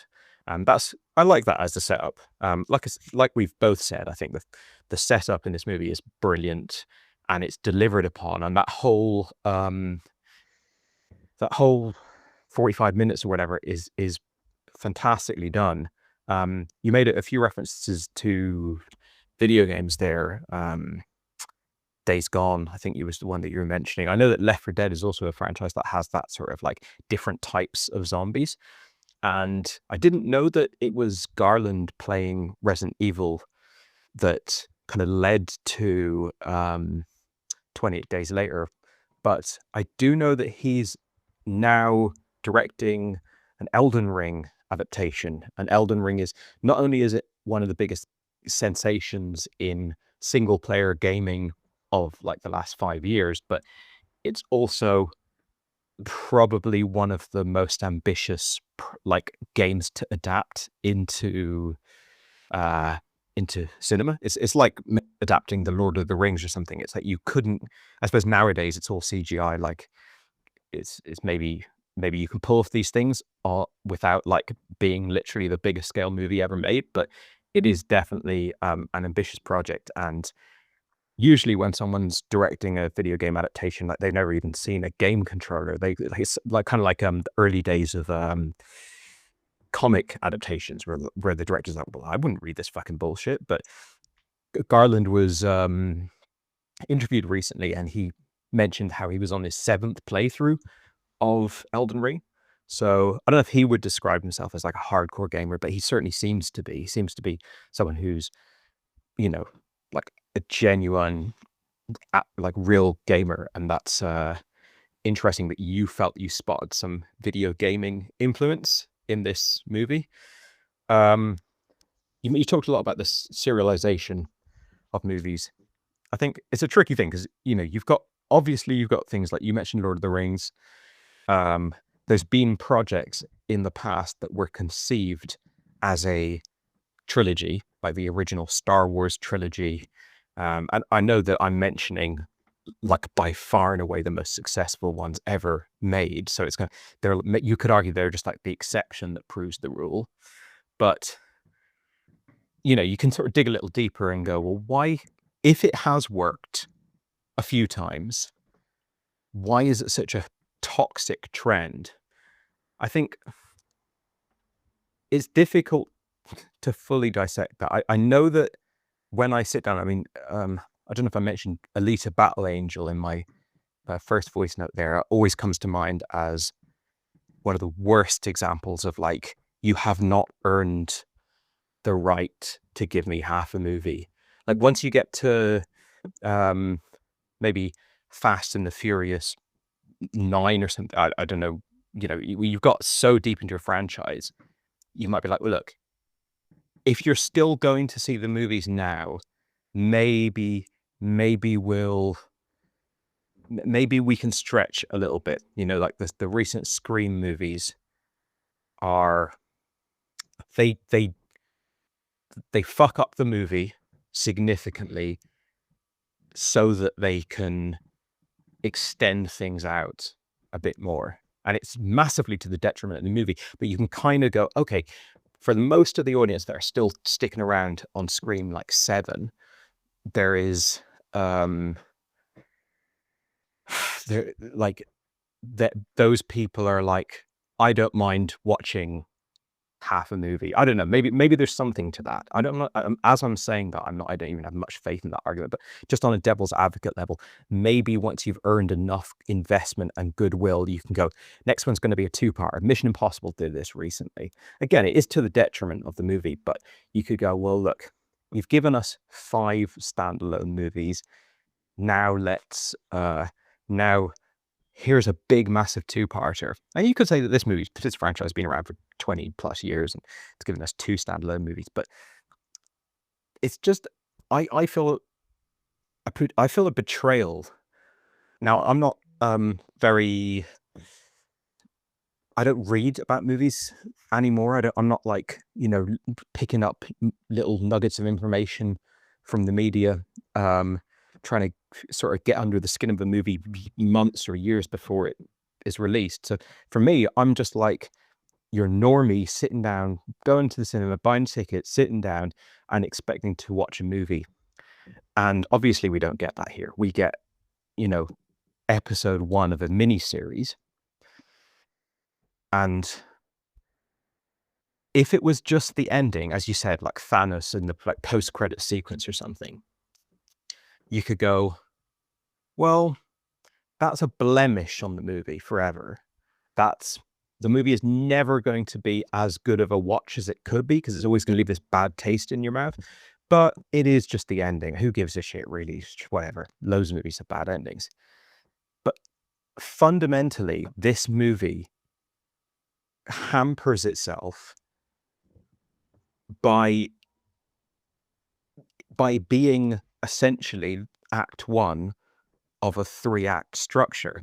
So here's an example. We both thought Aaron Taylor Johnson was going to be the hero. Now, he doesn't have to be the hero, and you can do an interesting thing to subvert that. Like, was it Executive Decision that had what's his name, Seagal as the hero? And there's a few times where it's been like, you thought this person was the hero, they're not really the hero.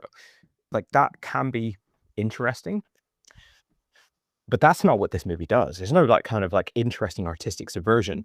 The reason why he's established as the hero and then never comes to the rescue, in that scene where the slow zombie is crawling up on them in the church, I'm waiting for his head to get shot by Aaron Taylor Johnson, who's just run in, and I'm always waiting for the other shoe to drop, the Aaron Taylor Johnson, Chekhov's Johnson, and it never happens. And then I get to the end of the movie and I go, okay, right, because we haven't seen all of Aaron Taylor Johnson's story play out. He is the hero. He's one of the heroes. He's one of the major characters. He's certainly not someone that you abandon before a halfway point of your story. It's just he's not in the scenes towards the end of this movie. As simple as that. The Jodie Comer theory of her not being dead that you mentioned, no body, no death, that hadn't crossed my mind. But if this was a standalone movie and you told me that, I'd be like, what are you talking about, man? That's just fucking that's a reach. But now you completely convinced me of that, because I'm like, well, why not? She's one of the major characters of the movie. She's one of the stars. She'll be back. She'll be in the next one. And I'm telling you what, when she shows up again, I am going to be, my arms are going to be folded. I'm going to be zero impressed by the genius storytelling of, you thought she was dead, but she's really not dead. She's actually the opposite dead. She's the fucking, the priestess of the Bone Temple or something. I was like, no, I don't want that. I want, as you said, I want movies. I want movies. I want movies. Like, when I go see a James Bond movie, it might be good, it might be shit, but they give me a movie. They don't give me the baddie escapes and every person that you thought was dead, actually they're not really dead, and the whole thing really amounts to nothing because it's all really going to get resolved in the next thing. Like, no, not for me. So yeah, this it starts so well and it crumbles in the second half, and the more I think about it, the more I feel like that can be laid at the feet of this serialization thing. But to return to some of the more positive stuff, you talked about how the navigation of the landscape had a bit of a Planet of the Apes kind of vibe. I really like that reference. I think it's we've seen this in many movies. Planet of the Apes is certainly one of them. So Predator is one.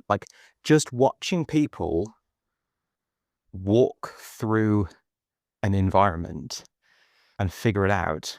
It's that great movie Monsters with Scoot McNairy, which is another example of that. It's just I don't know how many people would agree with me on this. I don't know. Maybe people need more bombast in their movies, but for me, it's just so engaging and so engrossing. And you talked about why, or how you liked that party scene where they came back. And perhaps I said in my voice note that I didn't like it. If I did, that's not the right way of putting it. I didn't think there was anything particularly wrong with that, except the feeling I have when I'm watching it. And the feeling I have when I'm watching it is like the adventure is over and now we're going to have to start again. 20 minutes ago or 10 minutes ago, maybe 5 minutes ago, I was cradled in the hands of masterful storytelling and filmmaking. And now that's over. I know that the adventure is finished. They managed to survive it. That could have totally been the movie. Could have been just those two out there. Just a pure, no lore, no fucking giant cast of characters, bigger world building stuff. Just they were doing fantastic work.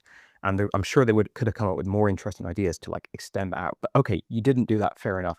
Now, as I'm watching that scene, I'm like, now we're going to have to invent a new movie because we finished that one. And I retreat back into is this going to be any good? There's a shift from this is good to is this going to be good that happens at that time. And it becomes more of a like, we're going to have to build new stakes. We're going to have to build new plot catalyst stuff. You start to see fairly quickly, you know, the alienation with his father, the desire to save his mother. That's going to spur the next thing. And you're like, okay, so here we go again. And it's lost a bit of its momentum. And like controlling that, the energy and momentum and pacing within a film is like a really delicate art. And it's not to say that when I'm watching that that party scene that I've got no faith whatsoever. I'm like, this movie's been really good, but so recently I was just like on the edge of my seat, and now I'm like, okay, it's downtime. Cool. All right. Well, what's coming next? You're right. The movie that I'm referring to is called Good One, not Good Time. Good Time is the Safdie brothers one, isn't it? Which is also great, or better than Good One. But Good One is an interesting double bill with this movie. You referenced the sky when they cross the water. It's like kind of aurora borealis, which you can see in northern Scotland. So that it was fitting. It's also, I guess, indicative of the complete lack of light pollution that exists for them now in the world. And that, as you said, it's great because it's kind of like this movie, when you see that, which is sort of cosmic, even though that's like space and it's all like wild colors and stuff like that, and you're watching like a grounded sort of, you know, muddy movie, they totally connect because it's sort of showing how where they now just live on another planet in space. It's not skyscrapers and Facebook and all that kind of stuff. It's they're just on a planet somewhere, essentially. And anytime the movie had that kind of like feeling of you're just a dot in nature was, yeah, really kind of complemented the feeling that they were going for very well. And you briefly touched on like Jodie Comer's, is it Judy Comer's, whatever she's called, her like superpowers. I don't know anything about this like rage thing. 28 weeks later is completely gone from my memory, but like the idea of someone being like immune to the virus, but maybe having like rage powers or whatever they're doing with it. Like, there's two possibilities. One is that scene has absolutely no consequences whatsoever. That scene where she takes down the zombie, she's almost in a fugue state. She doesn't remember it. She's just like, it's an instinctive kind of thing. At least that's my interpretation of it. Of course, she could be missing loads of time and could have been a massive big, who knows? I'll tell you what though, I don't care. I think that it's possible that Garland has put that in because he is perfectly fine putting in cool things in his movie. Doesn't feel like to me, Garland is not the type of writer who feels duty bound to only put in things that fit or that make sense. He is someone who has no problem indulging in like, this is a cool thing and you'll like it because it's cool and you like cool things. So it could be that. It could be completely hollow, have absolutely no integrity whatsoever, but it's just cool that she does this. She's the one who said, you thought he was going to die. No, because his mother still got it. And she can like, that could be it. Or of course it could be a hint, a glimmer, like you said, no body, no death, of the fact that she's like the fucking chosen Xena warrior princess of the post-apocalyptic zombie wasteland.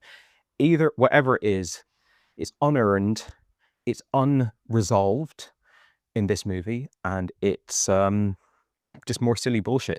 And like, again, I loved the first half of this movie. So this movie has done, there's more minutes of this movie am I enjoying myself than I did for probably all of Steve Jobs, which is one of the more recent Danny Boyle movies I can remember. Certainly all of Trance, which I thought was awful. You know, of course he's made some masterpieces, but like probably more than The Beach, which is still back in the day of him being like a bit, and that was the first Garland one, which was the adaptation of the Beach novel that made Garland famous. So it is some of his best work, and it's some of Garland's best work.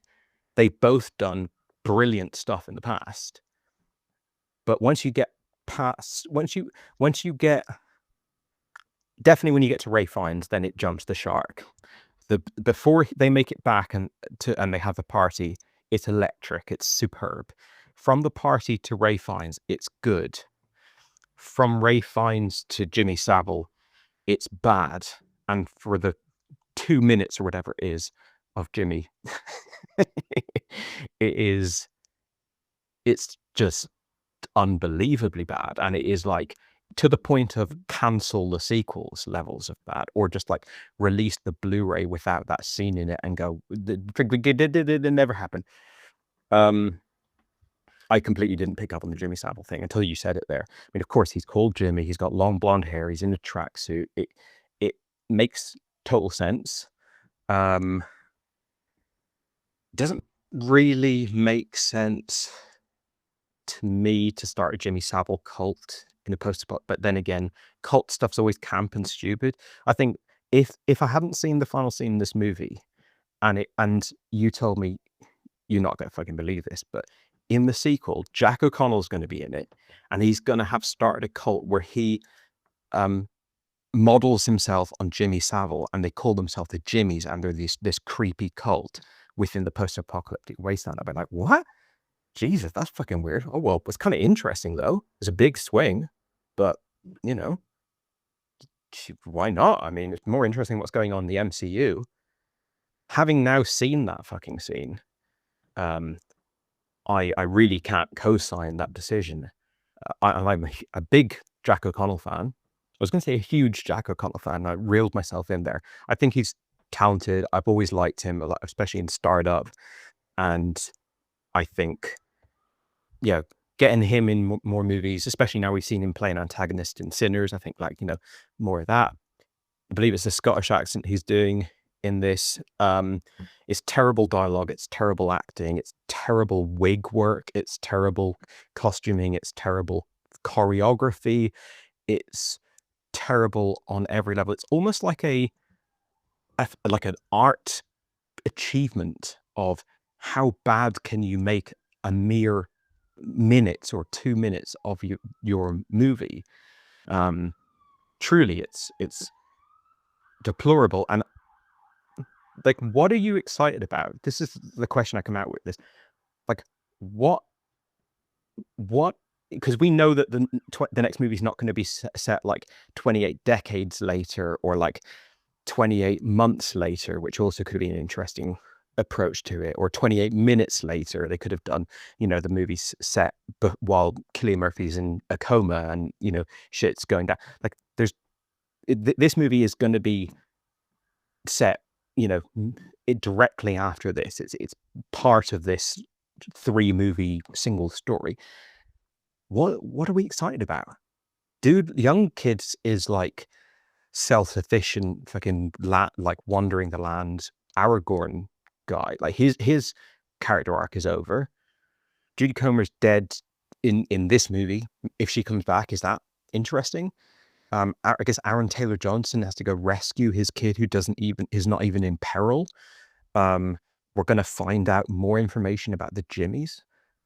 Like, it's not like, you know, Lord of the Rings. You watch the end of the first movie and you're like, they didn't manage to get the ring to Mount Doom, so I guess just like, you know, there's a lot of unfinished business to take care of here. This is just like, it really has nothing. It's really the antithesis of getting you invested in watching more of this. It's not like, what about Ray Fiennes and how does he make all those perfectly clean, fake-looking towers of bones? I want to see him. You know, it's got nothing. It's got nothing. It's terrible. It's terrible. I mean, and when I say it, I'm talking about the second act or the third act of this movie, the ending of this movie, the prospect of the next movie. All of that is just. I actually genuinely don't even know if I'm going to watch the next movie. we'll have to see what my kind of life situation is at that point, whether I'm like how much free time I'm having on my hand, because when I do press play, and I say press play because I really can't see myself making a cinema trip for it, but when I do eventually press play on 28 years later too, it will be with a heavy heart and okay, well, let's see where this goes. And it will be very much with a feeling of like, I'll give it 20 minutes. That's probably going to have a great opening because that seems to be what this franchise does well. But yeah, a disappointment, but hopefully a movie that, other people, whether making zombie movies or making just genre films in general, can look at the first 45 minutes of this and go like, look how good this type of thing can be. And there's still life in the old girl, the old zombie genre, clearly. But yeah, that's 28 years later. Hey man, I've never felt someone give up on their argument playing devil's advocate so quickly as they were saying the words that they said. I don't even believe the words that I'm saying. But just to play devil's advocate to your devil's advocate, that'd be quite a good concept for a podcast or a YouTube channel or something where you just like the whole concept is that you play devil's advocate to whatever someone else says. I mean, there probably is one already, having said that. But I guess the case that could be made for a franchise in the sense of giving you part one or part two of a story is something you've said to me when I was binging a TV show, that you like to live in the world of what could happen in the show potentially. Like something like Lost is a great example of that, where something ends on a cliffhanger and you have a week to speculate, a week to talk to your friends about it, and to really get inside the show outside the show. Whereas if you binge the show, my preferred way of watching, because I feel like I'm reading a book, but we won't rehash that argument as I'm making your point for you. I guess the only thing I can say for something like 28 years later is that argument where if you were sold hook, line, and sinker on this, and a lot of people seem to be intrigued just by the fact that it is bad shit. Oh my god, if that can happen, I wonder what would happen next. There's a lot of that by people. And if that's your bag and if that's your jam, then a movie ending on that note and you having a whole 6 months to nerd out about it and really get into it and speculate a conspiracy theory of what happened next could be of benefit to you. And for me, there's a big difference between something like Star Wars, and correct me if I'm wrong, I'm not sure how much of Star Wars was even planned as a fucking trilogy. I'm not sure he planned for Darth Vader to be his father or Luke and Leia to be related, because obviously they share that kiss early on. So I'm not talking about stretching something out to be a trilogy. Again, the only real example I can think of that worked is Lord of the Rings. I think you still have to have something that actually, do you know what? Lord of the Rings is just immune to anything I can say that's negative about it because it just manages to make it work. However, I will say the first time I saw Lord of the Rings, I didn't know it was part of the trilogy. And when it ended at the inn or whenever it ended, I felt like, oh, what? Is that it? I didn't really have a concept of any continuation at that point. But when I watched it the second time, I realized, okay, we've actually seen a lot in this movie. But if you're going to leave it on a cliffhanger, you better have a hell of a lot of fucking interest and a hell of a lot of faith that people will return back. Because there's another way to do it as well, right? We got Batman Begins, which is the Batman origin story. Then we have, at the very end of that movie, if I'm not mistaken, you get a card of this guy. I think someone finds a card or something. I can't remember. But this guy's the Joker. The Joker's coming, and it sets up the next movie. Technically, it's the continuation. Technically, it's something to look forward to when you've already felt like you've seen a completed story, and then you can build on that. But you've already watched the movie. Or something like this, or Hunger Games Part 1, or Deadly Hollows, and all this type of stuff. If you stop a movie halfway through, you really, really better have faith in your interest and the interest of the audience that people are going to come back. And for me, and it seems like also for you, that ending in this way is probably one of the worst fucking experiences of cinema. And you know what? I think a lot of our passion, especially mine anyway, is because of how good the movie was. I think if this movie was pretty bad all the way through and an ending came up, then we wouldn't have been as annoyed. It would just been more shit on top of more shit. Whereas what we got was something so bad that it destroyed everything you built. And I think that's the movie's biggest sin. And I remember watching Super Mario Brothers as a kid, and even when I was a kid, I knew how bad it was. And there's a thing that they tag on at the end of that movie where, oh, Mario, we've got to go back. Something's gone wrong in Koopa Land, or I don't know what the world is called at this point. And I remember I must have been about 6 or 7 when that movie came out, and I remember thinking, it's probably my first swear word, where I was thinking, I don't give a shit what's going on in the Mario Land. I don't give a shit, because the movie was so bad, I ain't coming back. And I think the people that felt that way was probably everybody, because we never came back to that Mario universe. In fact, we never come back to any Mario universe until lately. But I think 28 years later is established enough that we're definitely going to come back to it. In fact, it's already filmed, now that I think about it. So I guess those who love to speculate will get about 6 months of speculation, I guess. That's my argument for this.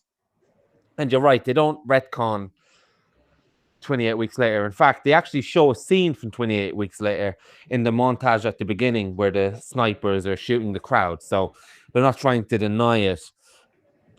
So maybe we can get some immunity. And I do remember that line, what you're talking about now, of they managed to fight the infection back.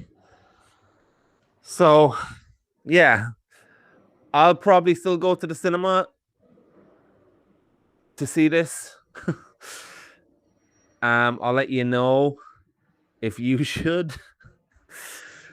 And we'll see where we are in January when the next version of this comes out. I've heard a few rumors. That Killian might be back. Now, how Killian from 28 Days Later fits into this world is an insane prospect to me. And the other thing is, Killian's character's name is Jim in the first one. So are we going to get a Jim and Jimmy and like a Jimmy's? That's a strange decision, but it also points me to the fact maybe you really did want to get the Jimmy Savile stuff in. But we'll see. Your mailbox is full. Please delete new or stored messages which you no longer need so that new messages may be received.